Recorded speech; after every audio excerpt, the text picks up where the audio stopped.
नमस्कार स्टूडेंट्स, उड़ान इंस्टीट्यूट के ऑनलाइन प्लेटफॉर्म पे आप सबका स्वागत है। मैं मदन लाल आज आपके सामने जो हिंदी मास्टर कैडर की क्लास लेकर आया हूँ।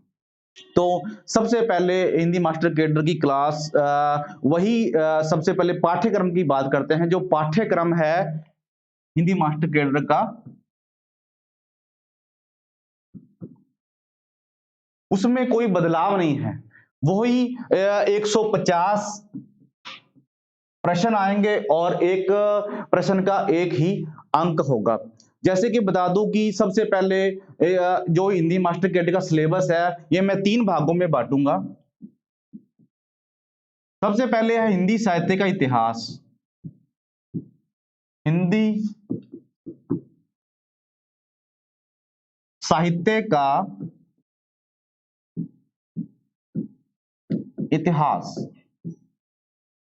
इसमें हम पढ़ेंगे कि हिंदी साहित्य का इतिहास कब शुरू हुआ, किसने पहला ग्रंथ लिखा और उसकी भाषा क्या थी, और कौन कौन से विद्वान हिंदी साहित्य में आए हैं, काल विभाजन कब हुआ, नामकरण कैसे हुआ, ठीक है, कौन से विद्वान के कौन से ग्रंथ को ज्यादा मान्यता प्राप्त हुई है। ये सारी बातों को हम हिंदी साहित्य के इतिहास में लिखेंगे।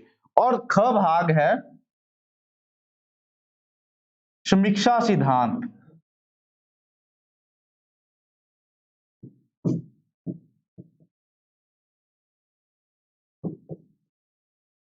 समीक्षा सिद्धांत, समीक्षा का मतलब है आलोचना करना, किसी भी रचना को जांचना और परखना। इसमें हम जो हिंदी की गद्य विद्याएं हैं उनके बारे में पढ़ेंगे। जैसे नाटक है, कहानी है, उपन्यास है, जीवनी है, आत्मकथा है। और इसमें भी हम जो महाकाव्य, काव्य क्या है, महाकाव्य, खंड काव्य, प्रबंध काव्य, इसके बारे में पढ़ेंगे। और तीसरा भाग आ जाता है व्याकरण। तीसरा भाग है जो व्याकरण का, व्याकरण को आपको पता ही है कि इसमें भाषा के बारे में और लिपि के बारे में, और भाषा, लिपि और जैसे संज्ञा, सर्वनाम और जैसे छंद, अलंकार, ठीक है। तो व्याकरण का पोर्शन भी क्या है, बहुत ज्यादा इंपॉर्टेंट है आपके लिए। तो ये मैंने जो पूरे सिलेबस को 3 भागों में बांटा है, और ये 3 भाग ही जो हिंदी मास्टर कैडर के जो सिलेबस है, जो पाठ्यक्रम है, उसको पूर्ण करते हैं। हम इसको पूरी गहराई के साथ पढ़ेंगे। अब बात करते हैं कि जो प्रश्न होते हैं, प्रश्नों के बारे में थोड़ा सा मैं आपको बताना चाहूंगा। जो ये 150 जो प्रश्न है, इनकी जो डिवाइडेशन है कैसी हुई है। देखो जी, जो 110 प्रश्न होते हैं वो इन दोनों भागों में से आएंगे। जो पिछले जो एग्जाम हो चुके हैं, पिछली परीक्षाएं हो चुकी हैं, उनको देखते हुए जो 100 या 110 जो प्रश्न होते हैं वो इन दोनों भागों में से लिए गए हैं। और हम कह सकते हैं कि 40 या 45 जो प्रश्न होते हैं वो व्याकरण में से आते हैं। कहने का मतलब क्या है कि हमारा जो व्याकरण का भाग है वो हमारे लिए क्या है, बहुत ज्यादा इंपॉर्टेंट है। ये दोनों भागों के साथ व्याकरण का भाग भी हमारे लिए बहुत ज्यादा क्या है, इंपॉर्टेंट है। तो बात करते हैं आगे हिंदी साहित्य के इतिहास की। आगे चलते हैं।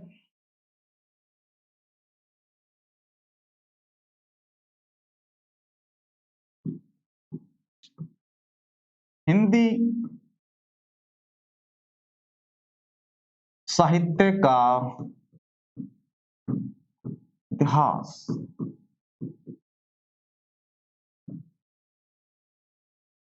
हिंदी साहित्य का इतिहास देखो, सबसे पहले किस विद्वान ने लिखा, कौन लिख रहा है सबसे पहले जो हिंदी साहित्य का विद्वान है वो गारसा द तासी। गारसा द तासी हमारे जो फ्रेंच के विद्वान है वो हमारे हिंदी का इतिहास लिख रहे हैं। एक आश्चर्यजनक बात है, देखो, इतिहास हिंदी का है और हमारे भारत का कोई भी हिंदी विद्वान नहीं लिख रहा। पहले उसे कौन लिख रहा है, गारसा द तासी। ये कहाँ के विद्वान हैं, ये फ्रेंच के विद्वान हैं। ठीक है। ये फ्रेंच के विद्वान हैं और इन्होंने अपना जो ग्रंथ है, उन ग्रंथ का नाम है इस्तवार द ला लिटरेच्यूर एंदुई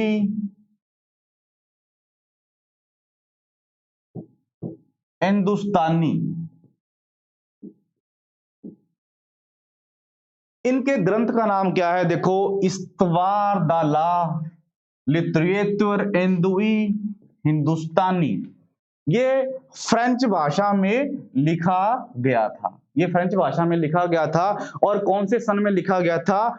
ये सबसे पहले 1839 ईस्वी में इसका जो प्रथम भाग प्रकाशन हुआ था, और उसके बाद 1847 में दूसरा भाग प्रकाशन हुआ था, और तीसरा भाग है जो 1871 ईस्वी में प्रकाशन हुआ था। अब बात करते हैं कि ये जो फ्रेंच भाषा में था, और सबसे पहले जो प्रयास है वो किसने किया था? गर्सा द तासी ने किया था। हिंदी साहित्य के इतिहास को लिखने का सर्वप्रथम प्रयास वो गार्सा द तासी ने किया था। अब क्वेश्चन आ जाता है कि सबसे पहले हिंदी का इतिहास जो है, हिंदी का इतिहास किसने लिखा था? हिंदी का इतिहास देखो तो हिंदी साहित्य के इतिहास की बात करते हैं तो फ्रेंच विद्वान गर्सा द तासी ने लिखा था। ठीक है। अब उन्होंने भाषा नहीं पूछा, उन्होंने सीधा पूछा है कि सबसे पहले हिंदी साहित्य का इतिहास किसने लिखा? तो किसका नाम आता है? गर्सा द तासी का आता है। एक बार होता है और है कि इसने जो लिखने के लिए कौन सी पद्धति को अपनाया? पद्धति को अपनाया, इन्होंने वर्णात्मक पद्धति को अपनाया। वर्णात्मक पद्धति वो होती है जैसे वर्णों को वर्णों के क्रम के हिसाब से जब कोई भी एक इतिहास का जब लेख या साहित्य लिखता है तो उसे वर्णानुक्रम पद्धति कहते हैं। इन्होंने क्या किया? जैसे सबसे पहले क वाले कवि, फिर ख वाले, फिर ग वाले, तो इन्होंने वर्णानुक्रम पद्धति को उठाया था। और जो इनके कह लो कि इनके जो कवि थे, इनके साहित्य में जो कवियों की संख्या कितनी थी? कवियों की संख्या कितनी? 738 कवि थे। अगर कुल की बात आ जाए तो कुल कवि थे वो 738 थे, और 72 कवि ही हिंदी के थे। 72 कवि किसके थे? हिंदी के। हिंदी भाषा के 72 कवि ही इन्होंने उठाए थे, और 738 कवि ये दूसरी भाषाओं के, उर्दू के, और उर्दू के कह सकते हो आप, फारसी के कह सकते हो, संस्कृत के कह सकते हो, ये मिक्स थे। और हिंदी के कितने थे? 72 ही कवि। इनमें इसके ग्रंथ में एक कमी थी। कमी क्या थी? इन्होंने जो काल विभाजन नहीं किया। इन्होंने काल विभाजन नहीं किया, और दूसरा इन्होंने साहित्य की जो परिस्थिति होती है, समाज की परिस्थितियों की को भी क्या किया था? अनदेखा किया। आगे है दूसरे जो हमारे कवि हैं वो है शिव सिंह।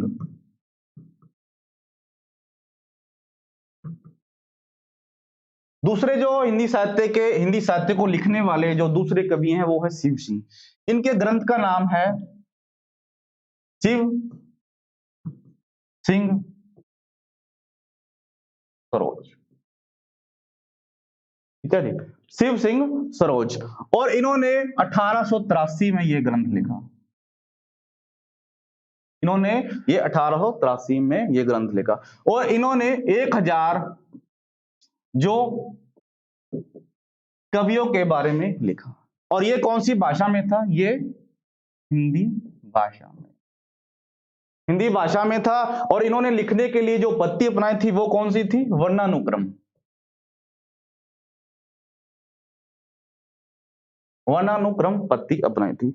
अब प्रश्न क्या आता है? प्रश्न ये है कि हिंदी साहित्य का हिंदी में लिखे जाने वाला, हिंदी साहित्य का हिंदी में लिखे जाने वाला जो प्रथम ग्रंथ कौन सा है? तो प्रथम ग्रंथ कौन सा है? शिव सिंह सरोज।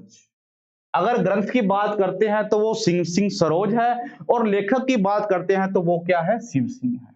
भाषा कौन सी है? भाषा है हिंदी। ठीक है। और जो पहले था गर्सद तासी, उसने फ्रेंच भाषा में लिखा था। अगर भाषा की बात, हिंदी भाषा की बात आए तो आपने शिव सिंह सेंगर का नाम लगाना, राइट करना है। अगर भाषा को नहीं पूछ रहा तो आपने गर्सद तासी को लगाना है। कवियों की संख्या 1000 थी, ठीक है, और सन 1883 था, और ये हिंदी भाषा में था। और पत्ती कौन सी थी? वर्णानुक्रम पत्ती थी। कमी क्या थी इसके जो ग्रंथ में? इन्होंने भी काल विभाजन नहीं किया, काल विभाजन नहीं किया, और समाज की जो परिस्थिति है उनको भी अनदेखा किया। ठीक, आगे है,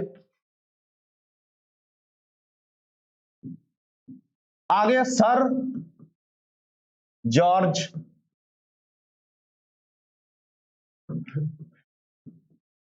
गियर्सन।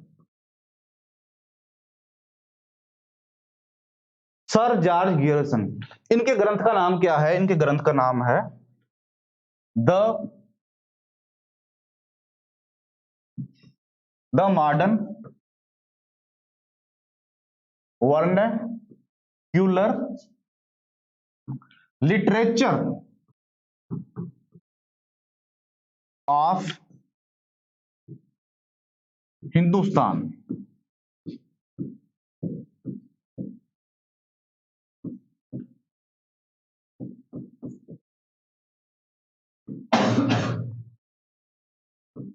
जो तीसरे विद्वान हुए हैं सर जॉर्ज गियर्सन, इनके ग्रंथ का नाम क्या है? The modern vernacular literature of Hindustan.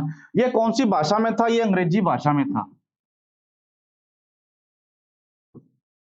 ये अंग्रेजी भाषा में था, और इन्होंने सबसे पहले काल विभाजन किया। अब प्रश्न आता है कि काल विभाजन सबसे पहले कौन से विद्वान ने किया?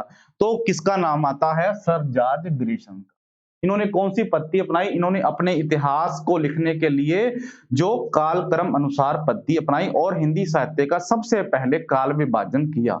इन्होंने कवियों की जन्म तिथि को आधार बनाकर, इन्होंने कवियों की जन्म तिथि को आधार बनाकर अपने साहित्य को डिवाइडेशन की, अपने साहित्य को अलग अलग भागों में बांटा। ठीक है, और इनके जो कवि थे, इन्होंने 952 कवि, इनके जो कुल कवि हैं 952 है। जो 1886 है वो शिव सिंह सेंगर के हैं, और 66 कवि इन्होंने नए लिए हैं। ठीक है, 1886 कवि जो शिव सिंह सेंगर के लिए हैं, और 66 कवि हैं वो इन्होंने अपने नए लिए हैं।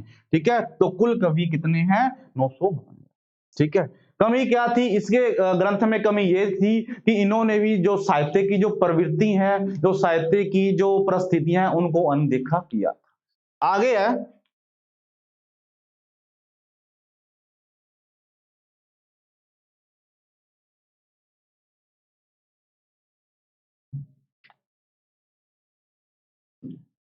मिश्र बंधु।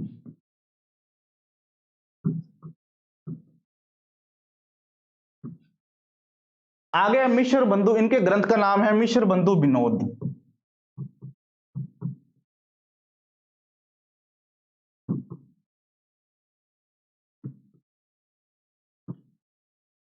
इनके ग्रंथ का नाम है मिश्र बंधु विनोद, और इन्होंने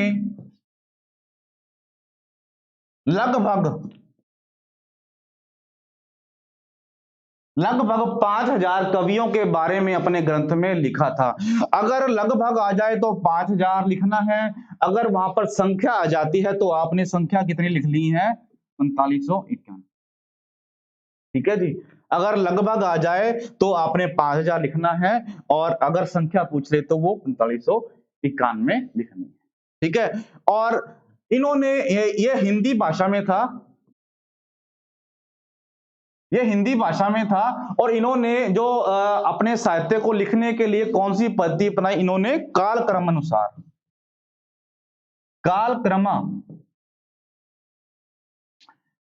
कालक्रमानुसार पद्धति को अपनाया था। अब प्रश्न ये आता है, पहला जो प्रश्न था सर जॉर्ज गियर्सन, सबसे पहले तो सर जॉर्ज गियर्सन ने जो काल विभाजन किया था वो कौन सी भाषा में था? वो था इंग्लिश भाषा में, अंग्रेजी भाषा में। अगर वो पूछ लेता है कि सबसे पहले हिंदी का वो कौन सा कवि है जिसने काल विभाजन किया, तो आपने क्या लगाना है? मिश्र बंधु लगाना है। और ग्रंथ कौन सा है उनका? मिश्र बंधु विनोद। ये कौन सी भाषा में था? ये हिंदी भाषा में था। कितने कवियों का वर्णन किया था? लगभग शब्द आ जाए तो आपने 5000 शब्द लेने हैं। अगर अगर वो संख्या पूछ रहा है तो आपने 4591 जो है कवियों के बारे में आपने बताना है कि 4551 जो कवि, ठीक है। इन्होंने बस कालक्रम अनुसार पद्धति को अपनाया था। हाँ जी, और एक कमी इसमें भी, इसके ग्रंथ में एक कमी रह गई। इन्होंने कालक्रम तो कर लिया है ना, डिवाइडेशन कर ली, अलग अलग कालों में तो बांट दिया। कमी ये रहेगी कि इन्होंने जो परिस्थितियां होती हैं, समाज की जो प्रवृत्तियां होती हैं, समाज की परिस्थितियां होती हैं, उनको इसने भी अनदेखा कर दिया था। तो ये इस साहित्य की क्या रह गई थी? कमी रह गई थी। आगे चलते हैं जी। और मैं बात बता दूं आपको, इनके जो सन है ना, कई बार सन पूछ लेते हैं। तो मिश्र बंधु जो विनोद है, इनका ग्रंथ है, इनका जो प्रकाशन है 1913 ईस्वी में। 1900 पहले जो 3 भाग हैं उनका प्रकाशन 1913 में, और जो चौथा भाग था 1914 में प्रकाशन इनके ग्रंथ का हुआ था। आगे बात करते हैं। आगे है आचार्य रामचंद्र शुक्ल।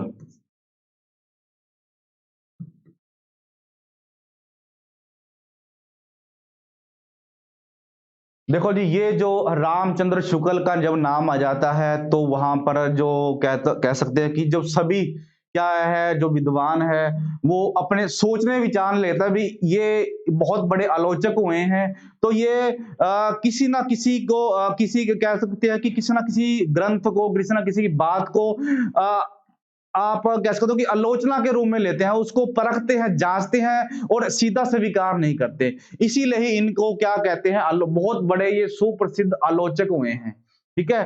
तो इन्होंने क्या किया, जो कमियां जो हम 4 विद्वानों के जो ग्रंथ के बारे में अब पढ़ चुके हैं, या हम जान चुके हैं ना, जब हमने डिस्कस कर लिया है, उनकी कमियों को क्या किया इन्होंने अपने ग्रंथ में दूर किया। और इन्होंने कौन सी जो विधि के अनुसार अपना जो ग्रंथ लिखा, इनके ग्रंथ का नाम क्या है? इनके ग्रंथ का नाम है हिंदी साहित्य का इतिहास। इनके ग्रंथ का नाम है हिंदी साहित्य का इतिहास। 1929 ईस्वी में लिखा गया था। सबसे पहले ये हिंदी शब्द सागर की भूमिका में लिखा था, हिंदी शब्द सागर की भूमिका में लिखा था, और बाद में ये स्वतंत्र ग्रंथ के रूप में भी लोगों के सामने आया, ठीक है। और इन्होंने, अब देखो, मैं पहले बता चुका हूं कि जो 4 विद्वान के हम जो ग्रंथ हैं हमने अभी पढ़े हैं, उनमें कोई ना कोई कमी थी। तो ये बहुत बड़े आलोचक थे, उनको देखा कि जो मैं ग्रंथ लिख रहा हूं वो कमी अब इस मेरे वाले ग्रंथ में वो कोई भी कमी ना रहे, जो पहले विद्वानों की कमी जो उनके ग्रंथ में थी। तो इन्होंने कौन सी जो लिखने का स्टाइल अपनाया, कौन से लिखने की जो विधि को अपनाया, इन्होंने एक विधि अपनाई जिसे विधेयवादी विधेयवादी विधेयवादी पद्धति भी बोला जाता है। विधेयवादी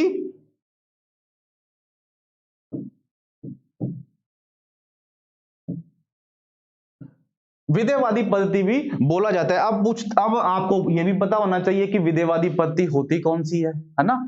तो विधेयवादी पद्धति वो क्या होती है, जिसमें समाज की परिस्थितियों को, ठीक है, जाति, वातावरण और क्षण विशेष की बात हो रही है, उनको सब परिस्थिति, समाज की परिस्थितियों को, प्रवृत्तियों को ध्यान में रखकर और जब साहित्य लिखा जाता है तो वो प्रवृत्ति कौन सी कहलाती है? विधेयवादी प्रवृत्ति या विधेयवादी पद्धति कहलाती है, ठीक है। अब कई बार प्रश्न 2 तरह के आ सकते हैं। ऐसी पहला प्रश्न आ सकता है कि रामचंद्र शुक्ल ने जब हिंदी साहित्य का इतिहास लिखा तो उनकी जो लिखने का स्टाइल कौन सा था, उनकी लिखने की पद्धति कौन सी थी? तो उनकी लिखने की पद्धति कौन सी थी? विधेयवादी। अब तो ये हो गया, आपको पता लग गया कि विधेयवादी पद्धति है। अब दूसरा प्रश्न आएगा कि विधेयवादी पद्धति का जन्मदाता कौन है? तो विधेयवादी पद्धति का जन्मदाता कौन है? तेन। विधेयवादी पद्धति का जन्मदाता है तेन है, और तेन कहां के विद्वान है? तेन फ्रेंच के विद्वान है। तेन फ्रेंच के विद्वान है। अब इसमें क्या किया जाता है ये भी समझ लो, ठीक है। अब जो विदेहवादी पत्ती होती है, इसका जन्मदाता कौन है? तेन है। इन्होंने क्या बोला है? अगर उन्होंने बोला है अगर आपने किसी भी साहित्य का इतिहास लिखना है तो आपको जैसे जाति, वातावरण और क्षण विशेष,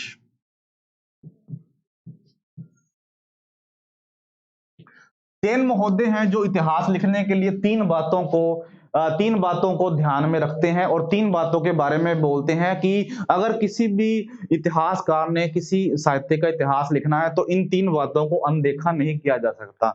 जाति का मतलब है कि जाति परंपराएं,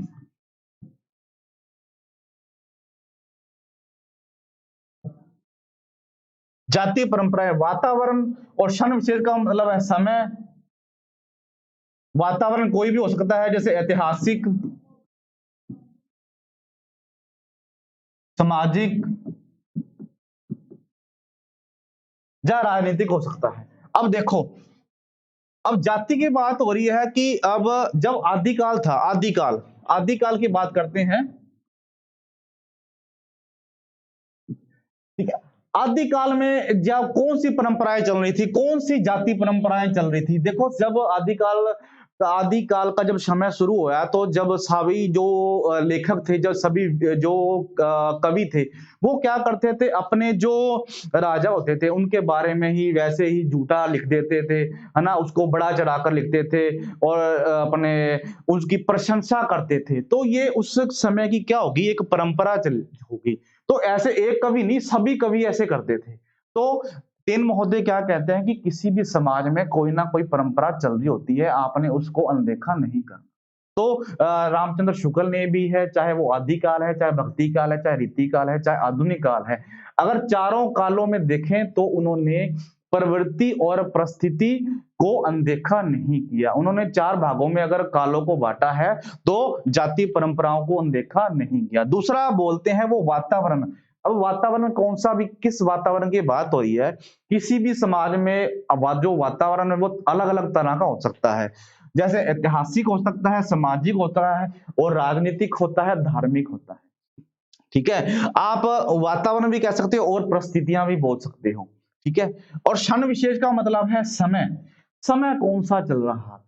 ठीक है, अब जब हिंदी साहित्य का इतिहास लिखा गया तो रामचंद्र शुक्ल जी कहते हैं कि 1000 ईस्वी से, है ना, ये 1000 ईस्वी से ईस्वी कह सकते हो, जब आप संवत, उन्होंने संवत को कहा है, संवत 1000 से वो हिंदी साहित्य का इतिहास की शुरुआत मानते हैं। ठीक है, 1000 संवत 1000 से या 1050 से, है ना, तो 1050 से तो हिंदी साहित्य का इतिहास की शुरुआत मानते हैं। तो कहने का मतलब है जो रामचंद्र शुक्ल हुए हैं, उन्होंने सेन महोदय की विदेहवादी पद्धति को अपनाया है और जाति, वातावरण, क्षण विशेष को ध्यान में रखते हुए अपना एक ग्रंथ हिंदी साहित्य का इतिहास लिखा है। और जिस इतिहास को सभी विद्वानों ने क्या है, स्वीकार किया है, उनके उनके ग्रंथ की आलोचना नहीं हुई, उनके ग्रंथ को सभी ने क्या है, माना है। ठीक है, तो उन्होंने कौन सी पद्धति अपनाई थी? विदेहवादी। विदेहवादी पद्धति का जन्मदाता कौन है? सेन महोदय।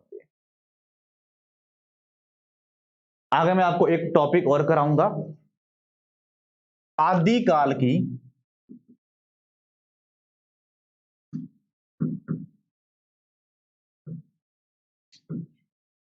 प्रवृत्तियां।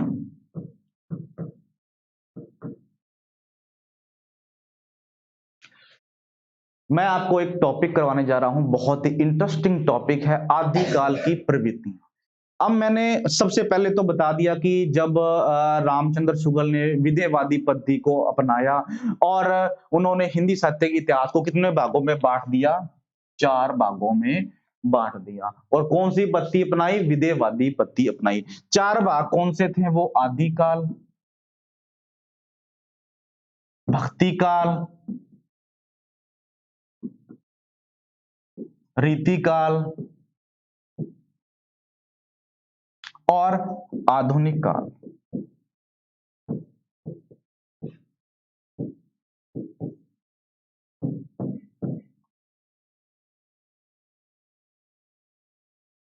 अब रामचंद्र शुक्ल की एक विशेषता ये रही है कि उसने दोहरे नाम दिए हैं। उन्होंने 4 भागों में तो बांट दिया है।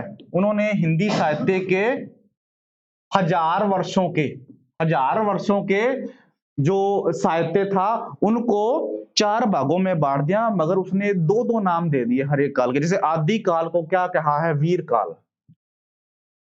वीर गाथा काल कह सकते हो आप, वीर गाथा काल। भक्ति काल को पूर्व मध्य काल, उत्तर मध्य काल,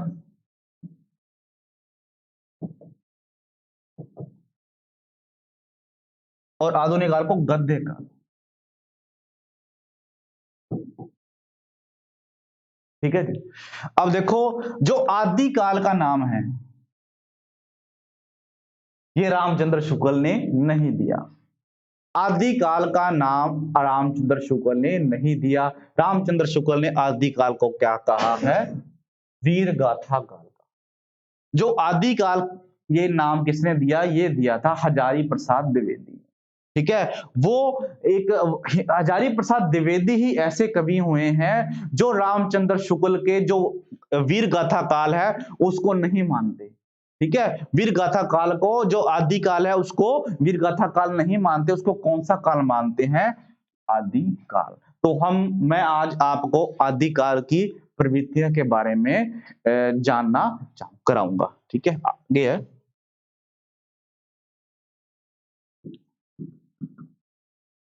आदि काल की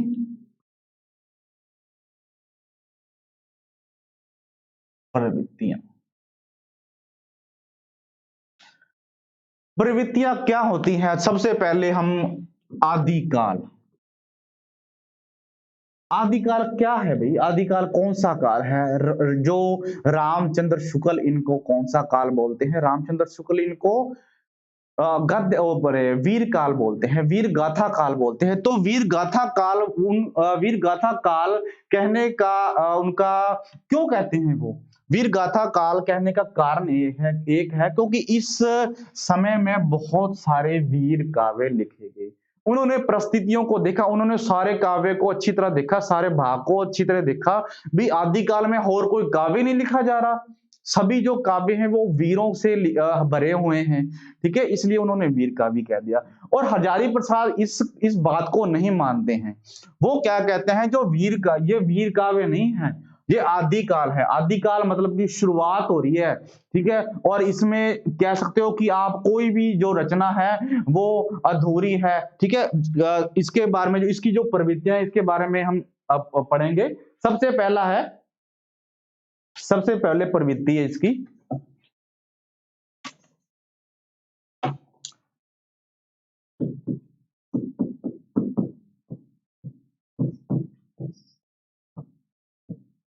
सबसे पहले प्रवृत्ति है इसकी ऐतिहासिकता का अभाव।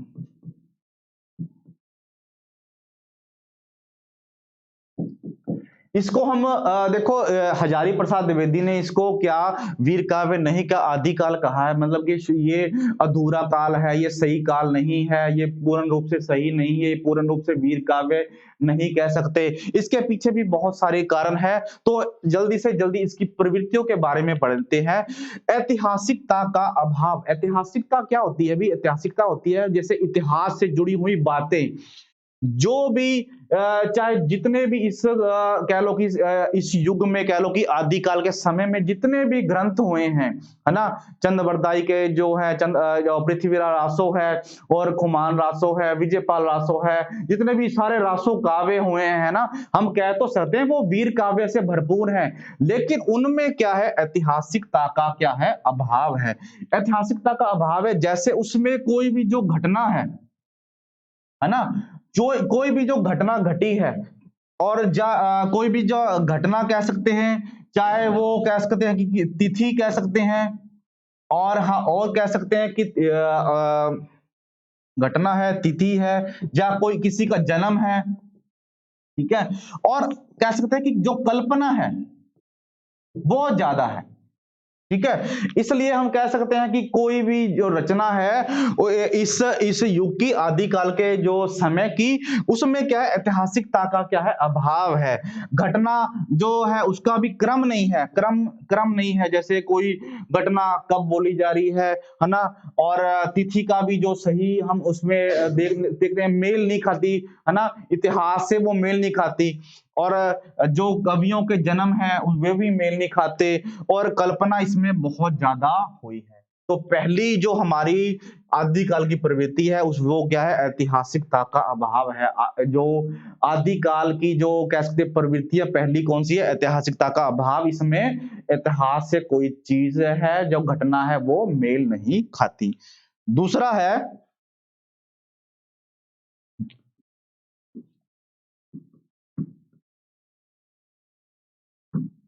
संकुचित राष्ट्रीयता।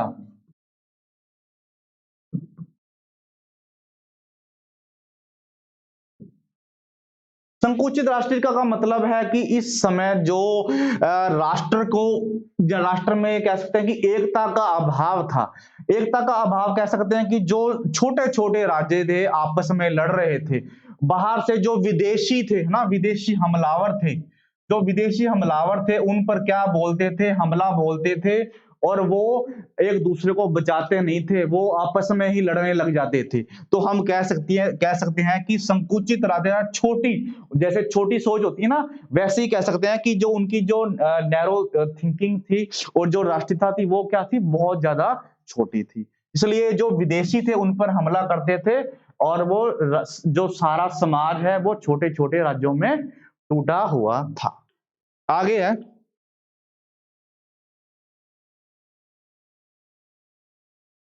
तीसरी है आश्रय दाताओं की प्रशंसा। देखो इस युग की एक और जो विशेषता रही है आश्रयदाताओं की प्रशंसा, बहुत ही ये फेमस जो पॉइंट है, जो इसकी प्रवृत्ति है आदिकाल की। आश्रयदाता, अब आश्रयदाता क्या होते हैं?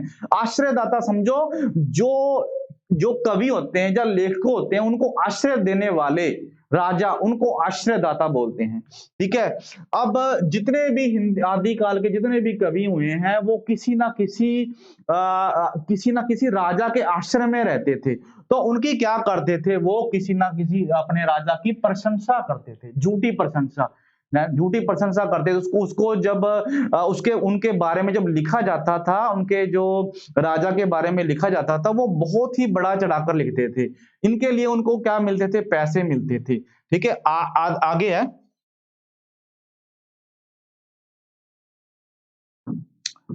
युद्धों का संजीव वर्णन।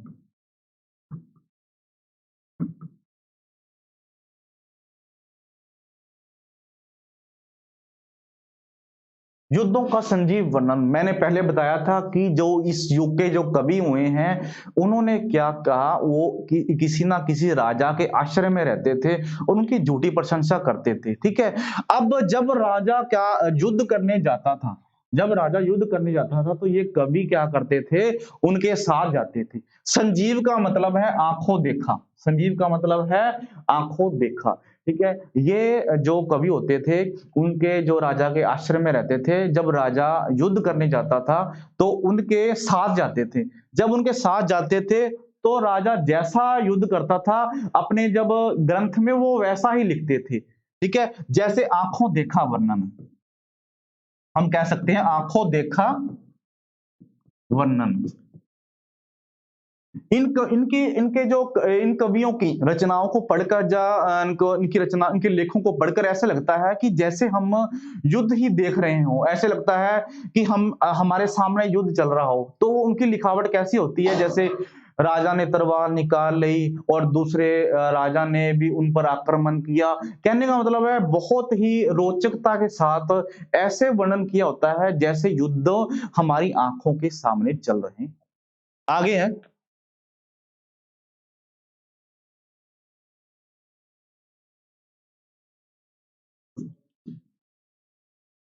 कल्पना की अधिकता।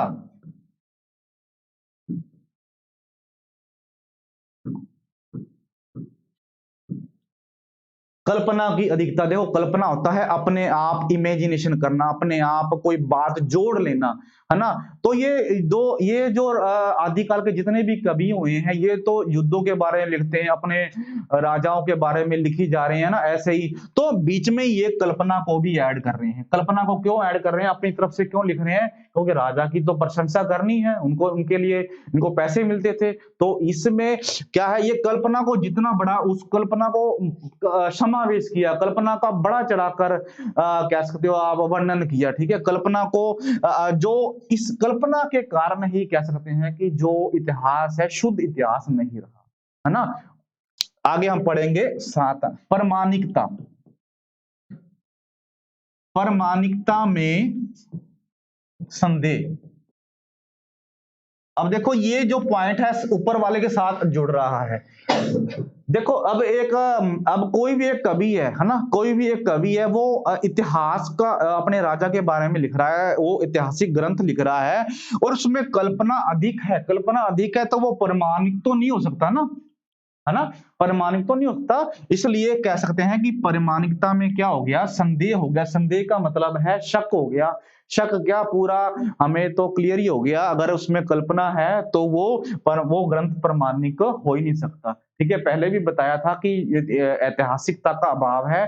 कोई भी घटना है उसका कोई क्रम नहीं है ना, कोई किसी का घटना का कोई कह सकते हो कोई वेरवा नहीं है, वर्णन नहीं है, और कल्पना ज्यादा है, और प्रामाणिकता में क्या है, संदेह है। आगे है वीर रस काव्य।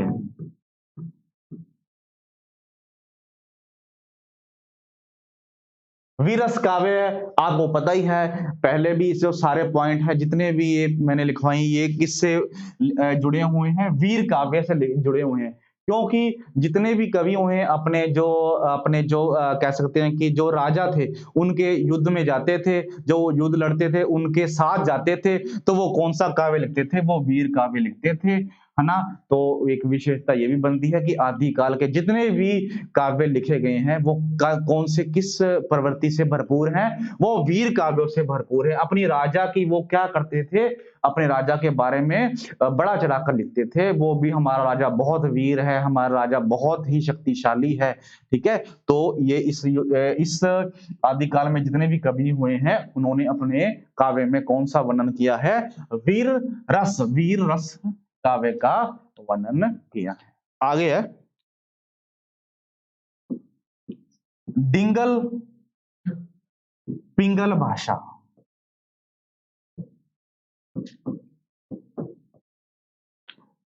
देखो भी अब ये डिंगल पिंगल भाषा क्या है ना। ये डिंगल और पिंगल भाषा क्या है, जो डिंगल भाषा होती है, एग्जाम में बहुत बार प्रश्न आया है कि डिंगल भाषा कौन सी है, डिंगल भाषा कौन सी है।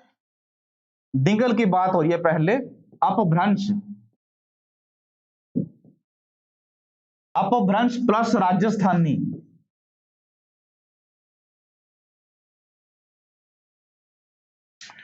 जब अपभ्रंश और राजस्थानी की बात होगी तो वो भाषा कौन सी होगी, डिंगल होगी। ठीक है, जब अपभ्रंश में राजस्थानी भाषा का मेल होगा तो वो भाषा डिंगल भाषा कहलाएगी। और पिंगल भाषा कौन सी है, जब अपभ्रंश में कौन सी भाषा आ जाती है, ब्रज भाषा।